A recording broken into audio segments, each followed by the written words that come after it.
So normal wear and tear versus damage. Hello, this is Ed Waggoner with Empire Property Management. And today we're going to go over the near endless debate over what is normal wear and tear versus what is tenant damage. So first things first, we're going to lay some ground rules so that we have kind of a higher level understanding of what tenants pay rent for. So tenants pay rent at a base level to use the property. So that includes using the roof to protect them from the rain, the walls to protect them from the heat, the cold. It also, they're paying rent to use the carpet. That includes, walking on it, and use the plumbing services, the electrical, and all the utilities. So that's what the tenants pay rent for. And so with that, there's going to be some wear. So when a tenant walks on the carpet, it will eventually wear out. So it's not it's not unexpected that after 10 years of evil normal use, we're not talking about heavy use, but just normal use, that you're going to see wear patterns in the carpets. However, the tenants have been paying rent for that the entire time. Okay, so we're just going to go over some examples of normal wear and tear, and then we'll go over some examples of damages. And then we're going to lay a few more ground rules on how a landlord, property manager, can charge for damages, but not for wear and tear. All right, so first things first, examples of normal wear and tear would be a leaking faucet. All right, well, the tenant uses, they turn the water off and on, off and on, off and on. That's just part of it. And the faucet starts to leak. That's normal wear and tear. Normal wear and tear would be the dishwasher wears out. Not, they didn't break the door or anything like that. It just quits running because it's worn out. It's been used. Another example would be the heating system. The tenant changed the filters. They did what preventative maintenance they are supposed to do, or on the machine to keep it going, and it fails. Well, that's just normal wear and tear.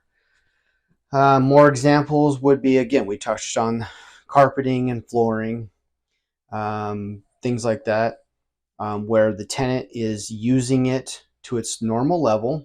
They're opening and closing the doors. They're walking on the floor. They're parking in the garage, and the garage door goes up and down, up and down. The garage door wears out. That's normal wear and tear. Now, abuse would be, if we go back to the faucet, they're hanging on the faucet and they bend it. Okay, that is damage. That's not normal wear and tear. Normal wear and tear would be, moving it around and turning it off and on. Hanging on it or doing something that is above what it's designed for would be damage. Carpets, okay, food stains and pet stains, and dragging heavy furniture across it and tearing up the carpet or the hardwood, the laminate, that is damage. Cabinet doors, opening and closing it would be normal. Hanging on it or bending it out of position and bending and damaging the hinges is damage. So that's above what the tenants are paying rent for. The tenants are allowed to use the property. They're paying to use the property. However, they're not paying to damage the property. So heating system damage, we touched on that as part of normal wear and tear.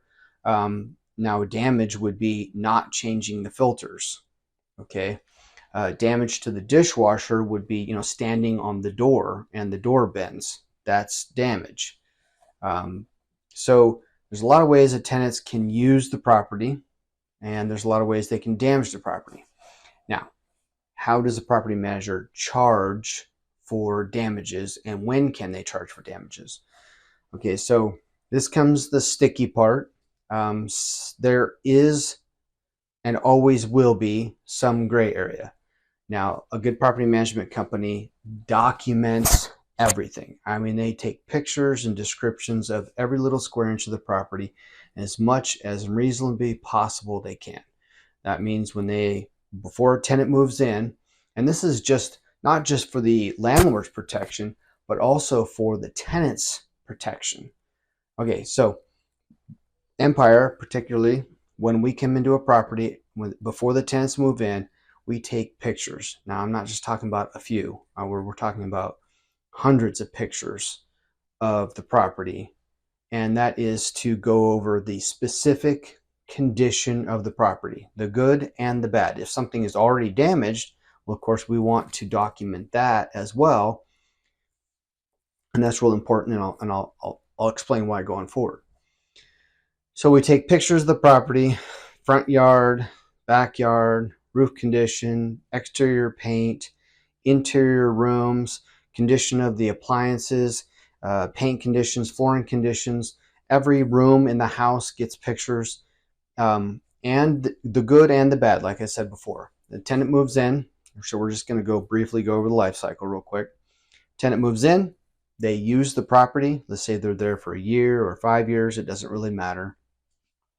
And then when they move out, a good property management company takes pictures of the condition of the property, ideally the same pictures that they took when the tenant moved in. So they should have a set list that they go through. So we use an inspection app that we've been using for, I think, most of a decade now. And it has set criteria, so that makes sure that we take pictures of every single room. So now we can take those pictures and compare them. So any existing damage on the move-in, we're not charging the tenants for on the move-out. That's very, very important because everybody has a limited memory, and we all have kind of selective memory as well. Property managers always remember it, and landlords always remember it as in better condition than it actually was. And tenants always remember it as being in worse condition than it actually was. That's just the way we seem to be hardwired. So the documents tell the story, the real story. And so, however, even with very detailed documentation, there's generally some gray area. Now, if we don't have pictures of the condition of the property before, we don't have documentation, it's very difficult to charge the tenants for damage that wasn't there. So if we can document, then yes, we charge. If we don't, then the benefit always goes to the tenant. And I'll tell you why. Because they're the ones that are paying the rent. And so the benefit goes to the customer because they're the paying customer.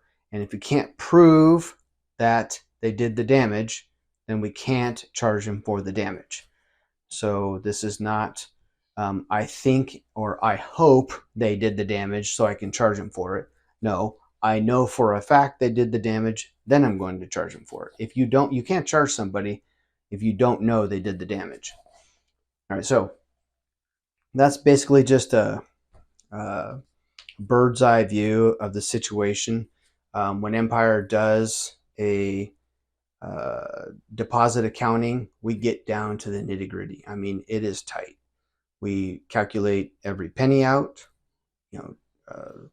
bills for cleaning or for repairs, and we parse them out to make sure that the tenants are not paying for anything that the owner should be paying for, and that the owners are not paying for anything that the tenants should be paying for. It's kind of a tricky job, but we're happy to do it. If you have any other questions about this, we'd be happy to help. Just contact your property manager or send a contact info, and we'd be happy to get a hold of you. And as always, happy landlording.